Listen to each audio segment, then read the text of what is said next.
Okay, I guess we'll just start talking about the Battlefield 4 maps. So, I guess we're talking about Guilin. Because I feel like Guilin's very underrated. Like, underrated in the sense of, like everybody hates it. But more underrated in the sense of, the people who played it liked it. But the ruckus about it was very small. Very few people have. I'm not gonna say very few people play Guilin, but there are very few vocal Guilin fans, and I don't know why. Because I feel like it's one of those types of infantry maps in Battlefield 4 that it's not like so designed for infantry that it's immediately apparent that it's an infantry map from like the gameplay and whatever. Like you see Pearl Market, that's obviously an infantry map. You see Metro, that's obviously your Metro Locker. That's obviously an infantry map. But, Guilin kind of falls into that with, I don't know, Sunken Dragon to a certain extent. We'll talk about later, because Sunken Dragon's also very good. But, I don't know, Guilin feels so interesting because it's so infantry focused. But it's a larger map. It's a larger, wide open map. It's not urban combat. It's two mountains, or two karst pillars, whatever. And then, yes, you have transport helis. But the whole map plays out very interesting, because you have these infantry assaults. And then the transport helis on Siege of Shanghai, those can be either, like, really good, or just absolute bozos. A lot more of the bozos. But on Guilin, those things can turn into gunships. Like, those things are veritable, like, scout helis, attack helis. They're very scary. And then you have the bomber, which I don't really know why. I mean, yes, I know it's China Rising. That's China Rising's gimmick. Is bombers. But I feel like bombers work better against vehicles. Now, I have gotten some good kills with that, so I mean, little disclaimer there. I have gotten good kills, or good kill streaks, rather, with the bomber. But, and also the cruise missile, because of Commander. But, I don't know, I mean, just feels kind of an afterthought, like why they put in the bomber, whatever. The whole gameplay dynamic is very interesting. I've already said that before, I know. Dumb me. But the gameplay dynamic, it plays out like nobody's playing a vehicle, which I know that's infantry gameplay in Battlefield 4 to some extent. But it's so fun and refreshing not to have to worry about this, like, M1 Abrams come charging up over the hill and, ruin your day. Because that's not going to happen. You're going to have the transport heli, or you're going to have some dude on an ATV, and that's it. That's all the vehicles that are in the game. Which creates for some, like, really, really interesting capture scenarios, like, where you're, like, holding out against the infantry, and then the helicopter comes in, and you're scared of the helicopter. Alright? Even more scared than I would say than a person on the Siege of Shanghai roof versus an attack heli. Guilin, it's just such an interesting map. I can't explain why. Okay, let's move on to Sunken Dragon. Now, Sunken Dragon, it's not as infantry purist as Guilin. Sunken Dragon does have the LAV, and it does have the scout helis. But I just don't find that the scout helis play such of a role as they did on, like, other maps like Flood Zone and like all the Pacific, Battlefield 4 more in the Pacific, no, all of the naval maps. Like, the scout helis just feel kind of neutered, which would be kind of sad. Like, if there was mobile AA, but there isn't, so I mean, like, who cares? Like, helicopters are just terrible. Like, we all know that. They're terrible, like, they're good, but they're terrible, the stuff they do to the gameplay, the infantry gameplay and whatnot. So you basically have the scout helicopters. They do mostly nothing. I'm not gonna say they do nothing all the time because I know there's exceptions. Like there's a dude who'll go like 500 million and zero because he's been playing Battlefield 4 since launch and like he plays it when he goes to sleep and whatever. But for the most part, scout heli pilots and just heli pilots in general just seem to, stay away from that map. And then you have the LAV dynamic, which I really like. So, for the uneducated among you, Sunken Dragon has this, weird dynamic. I know technically it's Levolution, but I'm also talking about when the whole basin isn't drained. Like, when it's full of water. Because then it kind of resorts, this very small map to this choke point. Between, Bravo and, I think Charlie. It's on the bridge, and, you can raise the bollards. That creates some very, very, very infantry gameplay scenarios. Because you're, on the building to the side of the bridge. That, sorry, I'm having the hiccups. You have the, building on the side of the bridge, controls, the dam levers, and you fight on that, and then you have the people on the bridge. That's where the vehicles pass by, but not all the time, because, sometimes if you're the U.S., I think, I don't know if the U.S. spawns on the side of the wall or not. I think they do. So if you're the Chinese, you have A, and A is a very interesting point, because I really don't see many, massive battles going on in A. I know that's because, A is a gimme point, and gimme points are usually, back capped, and then they get taken back. So, I don't know why, but Sunken Dragon is just a very small map. And it doesn't really help that most of the fighting really only goes on from A to D. I know personal experience, I haven't played too many rounds. But nobody really touches E. You have some back capping, and then the back cappers die. And that happens maybe twice a round. But on Alpha, you have a lot more of that. You have that at least 5 times around, especially at the end. That can really ramp up. They'll just try to go around. But why I like Sunken Dragon is it just feels like Dawnbreaker, but better. I know the whole vibe the whole map gives off this vibe of Dawnbreaker, but better. Which is interesting because I did rank my list of Battlefield 4 maps. I did rank Dawnbreaker higher. So I don't know why I'm saying it's Dawnbreaker, but better. I started Dawnbreaker, I think it was number 2 or number 3 on the best maps. And Sunken Dragon was 12. Or maybe 8. But, Dawnbreaker kind of feels like this map. And Sunken Dragon feels like Dawnbreaker, but better. Now, one thing I do like about it is that it has urban combat, and it's a small map, but it doesn't, follow one trope. There's a lot of objective diversity. So, in this sense, it kind of feels more like Siege of Shanghai. Because Echo is a mall, which is Delta on Siege of Shanghai. And then, Bravo is a parking garage, which is Alpha on Siege of Shanghai. And then C and E are, I don't know, they're just random capture points, capture this flagpole. And then Bravo is obviously the Sunken Dragon restaurant, which I don't really find the gameplay there to be too good. If there's one thing I have to one nitpick, is that they kind of hype up the Sunken Dragon restaurant, and the Sunken Dragon restaurant isn't that good. For gameplay, because you have all the counterfire on Rhode Island, bruh.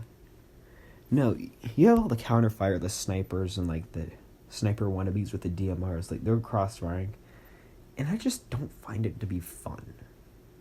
Especially when it sinks and then you have to swim in there. It's just, overall, it's not exceedingly fun. I'm not gonna say it's not fun. Sometimes it can be fun, but most of the time, I'm going to say that it's just not really fun to go in there and do it.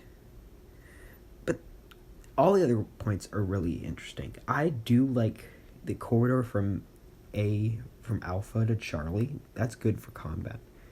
And what I guess I also like on this map is that the LAVs, like, they are very much like, you can go 101 in them, or you can go 0-0. It all depends on your team. It's not like you have so many vehicles that, like, even a good team, not a great team, not a great anti-tank team, but a good anti-tank team just can't just can't hit them all. Like, they just simply overrun them by numbers. But on this map, you have one LAV per team. And the team basically gets to decide, like, hey, are we gonna destroy it, or are we just gonna let it wreck us? Which I like. I do like when the team has to, like, actually make a smart decision and say, hey, are we going to destroy this thing? Because the presence of one LAV on, like, a bigger map, let's say,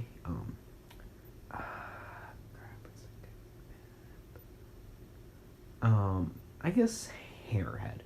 Like, imagine on a Hammerhead, if each team had one LAV. That would not be, like, imperative, because I know it's a bad comparison, because everybody will go for, like, Charlie and Delta, or Bravo and Charlie, whatever the 2 points are in the middle, that are in, like, the big building where they test the X1 capacitor drones or whatever. Like, but if those had, like, one LAV, like, those wouldn't really affect the outcome of the match. I mean, actually, no, they would affect the outcome of the match. I'm dumb. Because they would just keep back-capping the points. But nobody would really want to destroy them. I guess they do in the other LAV would. But that's it. Maybe an engineer. But you see, their effect would not be as powerful as it would be on a much smaller map, like Sunken Dragon, because you have a lot more LAV per square foot, let's say. And so they become a very effective force multiplier. Now, can you have a good LAV and a terrible team and expect to win? No. You can have a good team and a bad LAV and still expect to win. But if you have a good team and a good LAV, and it's a force multiplier. It's not going to win you the battle on its own, or like the 2 people in it. It's not. But if you do have it, and if your LAV is good, and the other team LAV is kind of bad, and both your teams are good, then you can win, because it's a force multiplier. And that's what I like. Is that the LAV, like the vehicle, like gameplay here, it's an auxiliary to the infantry gameplay. But I'm getting a bit ahead of myself, and now I'm going to move on to Op Outbreak. Now, I have not played Op Outbreak extensively. I don't know, just people don't really like to play it. Which, I don't really know why. Because it's a fine map. Like, compared to, like, the Final Stand maps. Okay, no, all the Final Stand maps are bad. But I'd say that it's pretty good, and it's definitely the higher tier of DLC maps. Like, let's be honest here. It's in the higher tier of DLC maps. But people play, like, Caspian Border and Gulf of Oman instead of Operation Outbreak. I don't know why. I don't know why they play that. Because Operation Outbreak is a lot better. Because Operation Outbreak, it's still, I'd say, a relatively infantry-focused map, and I don't know exactly what the vehicle dynamics are. They could be, I think it's 1 tank and 1 LAV per team, but I could be wrong. So it's a bit more vehicle-heavy than, oh yeah, and it also has a transport heli, and I don't think it has a scout heli, and it also has, I think, one of the Jeeps or whatever. But the point here is, it's a bit more vehicle heavy than a map like Sunken Dragon. So no, Sunken Dragon is a bit more vehicle heavy than Queen Peace, and then that's a bit more vehicle heavy than, I don't know, like Pull Marco, whatever. So you're starting to go over to a thing where you're starting to get to a place where it's like 50-50 infantry vehicle. But I feel like this place is still, this map is still biased towards infantry, if for this tiniest amount. But Operation Outbreak, that's a fun map.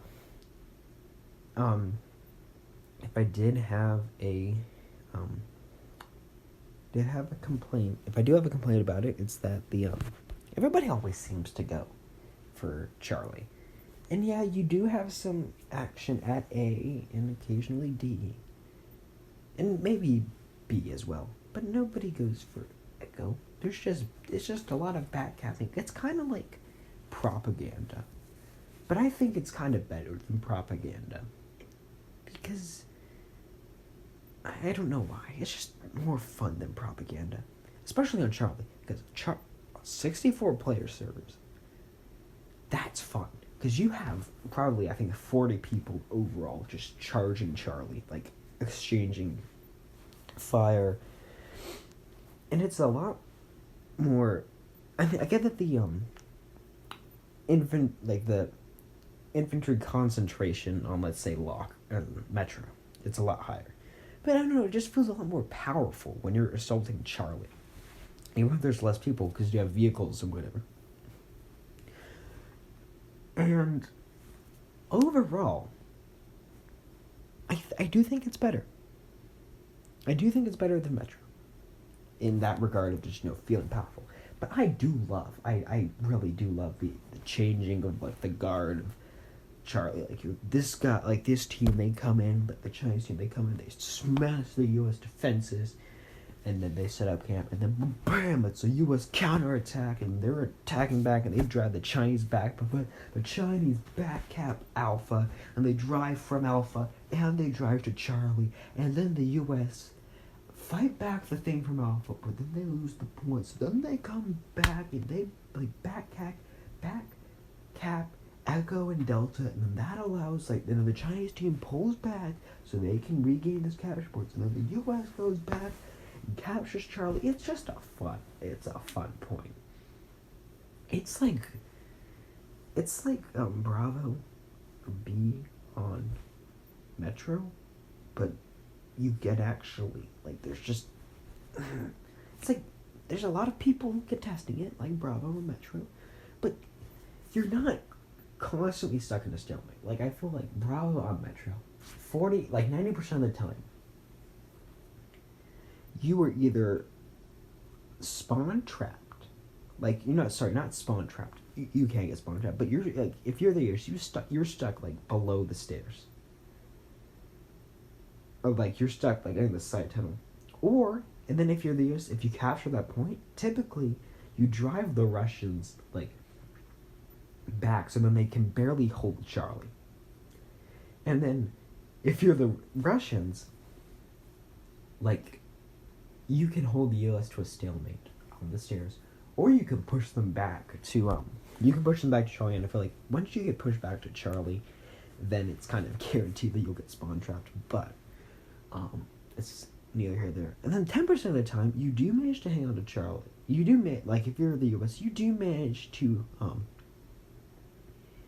hang on to Bravo. You just have a toehold, in front of the elevators or whatever. Or conversely, with the Russians, you go downstairs, you don't capture Charlie. You just get him back.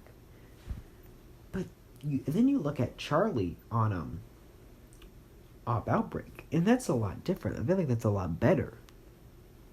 Because you don't have these constant stalemates. You have counterattacks and attacks, and it's just so much fun. What's next? Dawnbreaker. That's an interesting map. It's loved by armor players. Supposedly Darth Vader and his map guide to Dawnbreaker, which you should watch because it's a great guide. He said it's where the top armor players meet. And I have to agree, it's a very interesting map. Because it's an urban map, but it's also kind of tank heavy.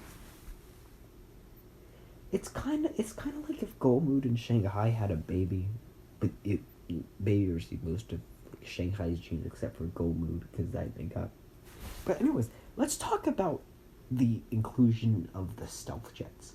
Like, they do nothing. I don't even know why they added them in.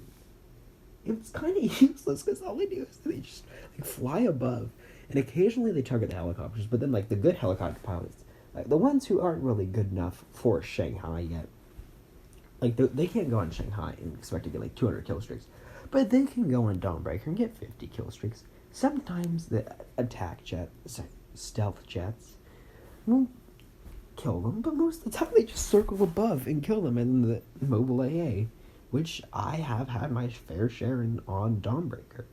It'll just shoot at them. So why the heck do they even have stealth jets? That doesn't make any sense. Like, they do nothing. Also, while we talk about it, why can't you go on the very top of that building that's burning? I just don't know why you can.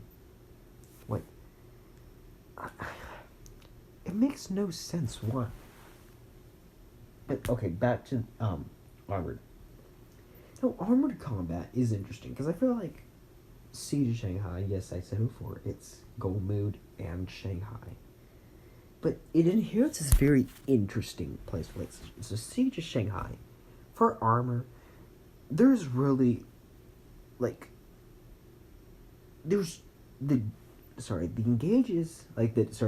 engagement distances are very close range because of the horseshoe map layout. Like, yes, you do have some engagements where it's like they shoot across the bay or whatever, but those are rare, and the people just like, if you get seriously damaged or whatever, you pull back.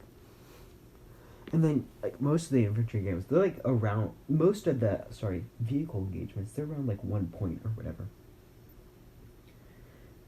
And so they're at fairly close range. But at Dawnbreaker, you do have the main street. And then they can create some, like, fairly long things. Pretty long vehicle engagements. Well, anyways, I guess that's it for tonight's episode. See you later.